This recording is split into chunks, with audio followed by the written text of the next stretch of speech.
Hello, everybody. It's Tony Houston again with my initial impressions about the new Boss BR-800. I just got this over the weekend, and here you have the 800, and you compare it to the BR-600. So it is a larger play screen, which they call this. They call this the play screen now instead of the input screen like they had on the BR-600.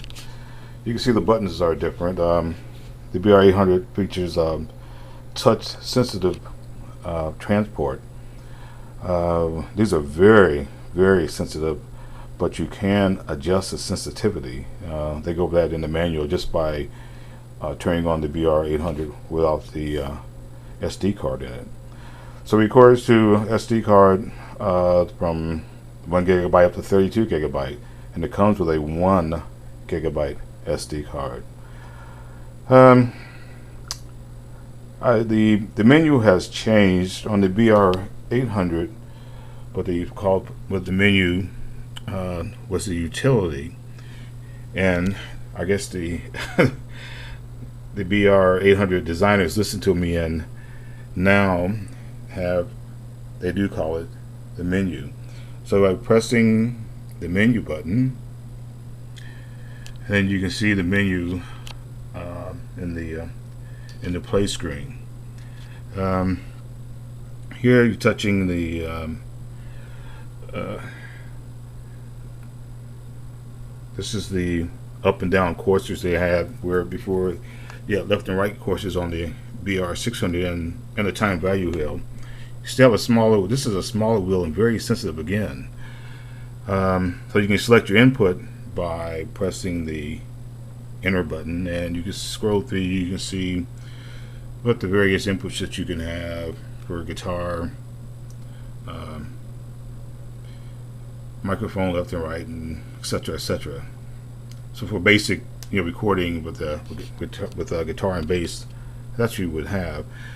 To exit, to exit the screen to go back to the main screen, you always press the exit button, and that'll take you back to the screen. A new song, undo, redo, and tuner, phase trainer, auto punch in and out, mastering, and USB system output, and SD card functions, and factory reset are all under menu. And you press the menu button again, or press the exit button to go back out. The cosmic effects now are based on the Boss GT10 guitar processor. Here I've already had selected a guitar patch just to do a test recording. And you can go through the various patches they have. They have a book. In the manual they have a page with all the guitar patches and vocal patches. Again, always press exit to exit back out. Still comes with the rhythm editor. This works exactly the same as it does on the BR-600. Just by pressing the rhythm editor. Since I had already done a test song, it was set up already for that. Pressing edit and then be in step mode. So this is what I was working on earlier. Exit. Exit again to come out. Exit. There was a little bit different.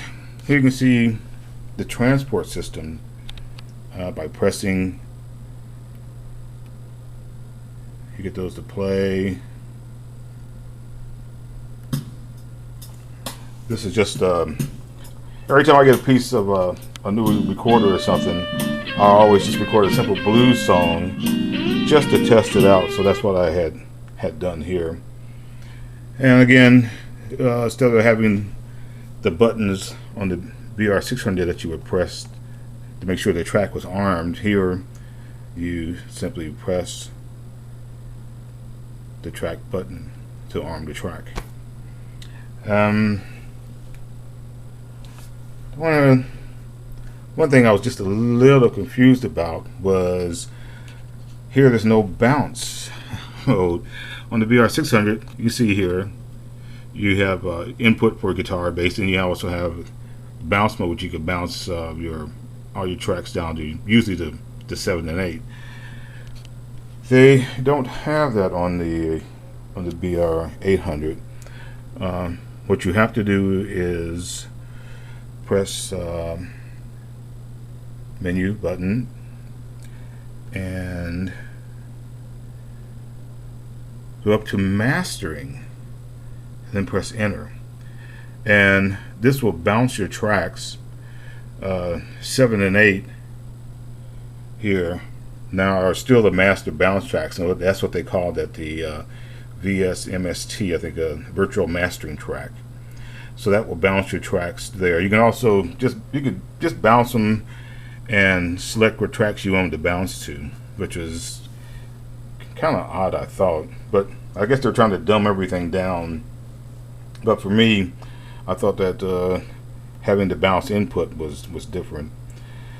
Again, to get out of that, just press exit button and exit back out, or out. Oh, here it is. Now it shows the mastering track on VMST, which is the virtual mastering track. So again, you have to press the menu to get that back out at mastering. Hit the enter button and turn that mastering off, and then you can exit out. So test one, that's what I had had that track test as. One feature they have now is the track button, where now the on the BR here on the 600, you had pan, EQ, and loop effects.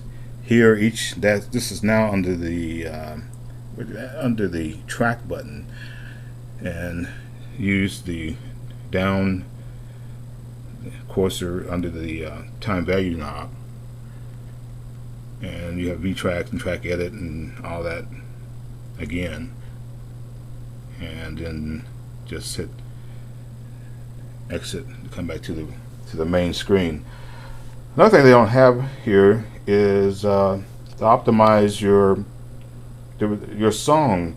The option for optimization in the BR-800 was under utility, because if you have any false starts or where you stop and you go back, usually the recorder will keep track of all. It will save all those false starts, and they take up recording time on your card.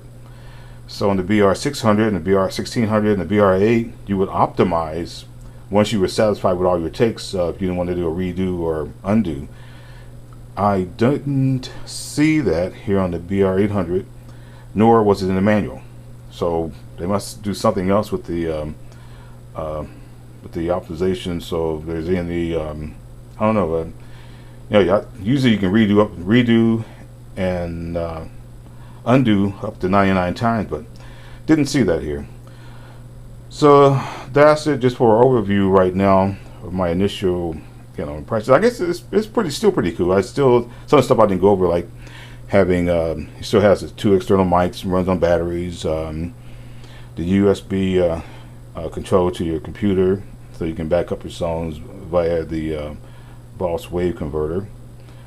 So that I haven't gone over yet. I will, but I will go ahead and do a short song here on this next one, on the next part. So guys, stay tuned. I'll have some more videos up pretty soon. All right.